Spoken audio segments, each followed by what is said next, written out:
In Activity 6, the tiniest plants and animals, students add algae and daphnia to their aquariums and discuss the role of these tiny organisms in an underwater ecosystem.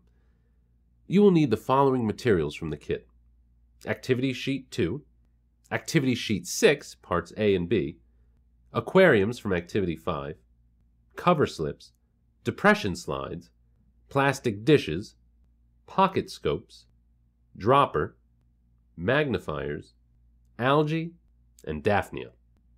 You will also need to provide crayons, white paper, paper towels, pictures of crustaceans, and spring water. To prepare for Session 1, make a copy of Activity Sheet 6, Part A for each student. Each student will also need his or her copy of Activity Sheet 2. Place the container of algae and a roll of paper towels at a distribution station. If possible, try to obtain a microscope. Each team of 4 will need their aquarium, 2 plastic dishes, 2 magnifiers, 2 depression slides, 2 cover slips, 1 dropper, 2 sheets of white paper, and some crayons. Teams will need to share the 4 pocket scopes. To begin Session 1, ask students to give examples of some very large and very small plants and animals.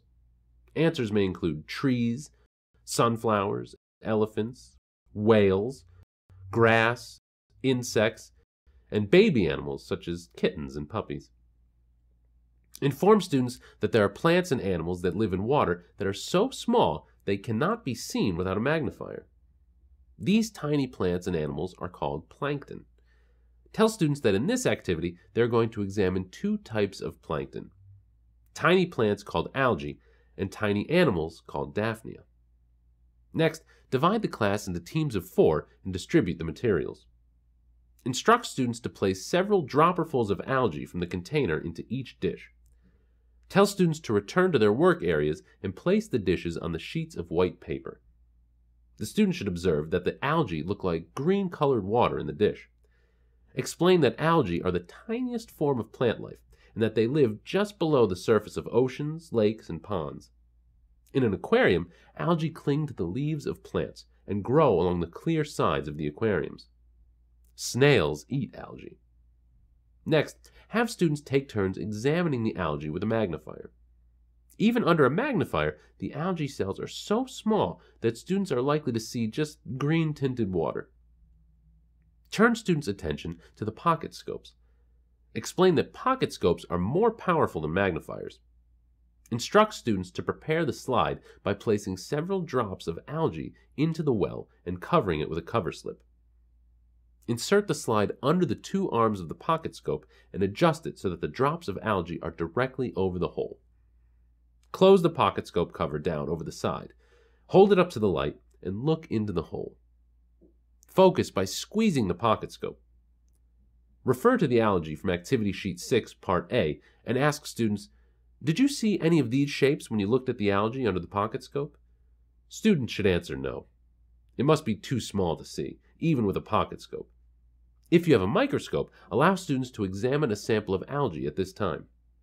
Then, distribute a copy of Activity Sheet 6, Part A to each student and have students color in the drawings of the algae cells. Then, have students retrieve their aquariums and pour the contents of the dishes into them. Return Activity Sheet 2 to the students and have them add a drawing of the algae to their sheet. Ask students, how are algae similar and different from other types of plants we have seen? Students will probably note that algae are green, but do not have roots, a stem, or leaves. Go on to explain that algae, like other plants, need water and light to grow. They make oxygen for animals to breathe, and they provide food for animals. To conclude Session 1, collect the plastic dishes, slides, cover slips, and droppers. Rinse them and let them air dry. Collect and return all materials to the kit. Have students return their aquariums to the storage area. To prepare for Session 2, make a copy of Activity Sheet 6, Part B for each student. Each student will also need his or her copy of Activity Sheet 2. Collect pictures of a variety of crustaceans, including lobsters, crabs, crayfish, shrimp, and so on. Place the container of daphnia, along with a jug of spring water and a roll of paper towels, at a distribution station.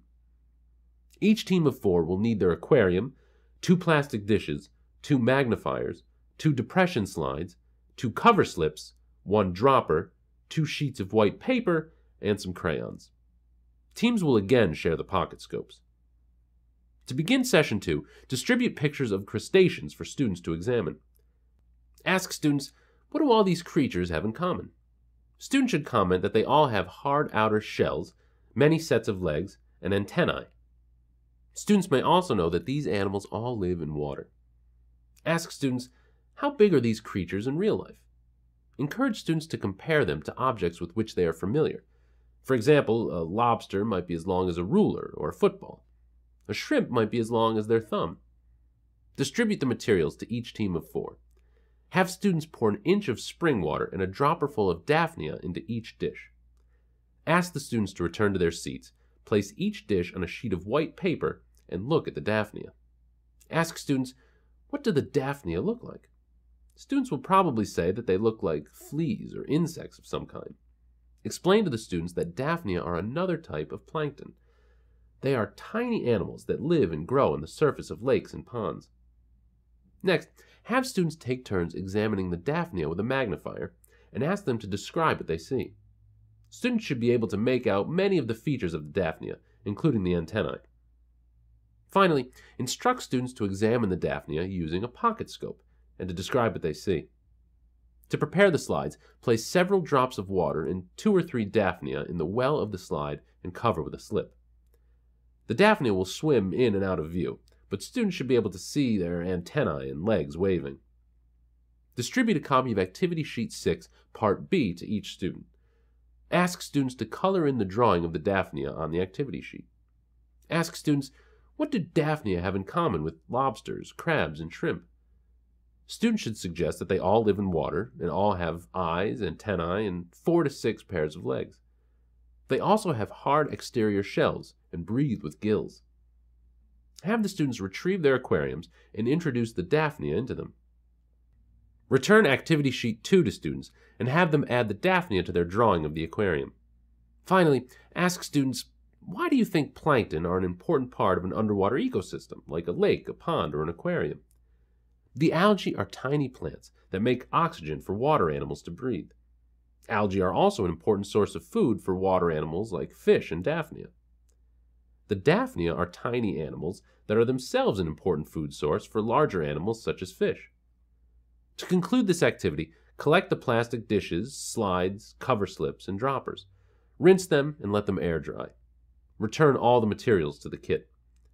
Continue feeding the daphnia a dropper full of algae every day. For science background, reinforcement activities, curriculum connections, and information about the Delta Science Reader, please consult your DSM Teacher's Guide.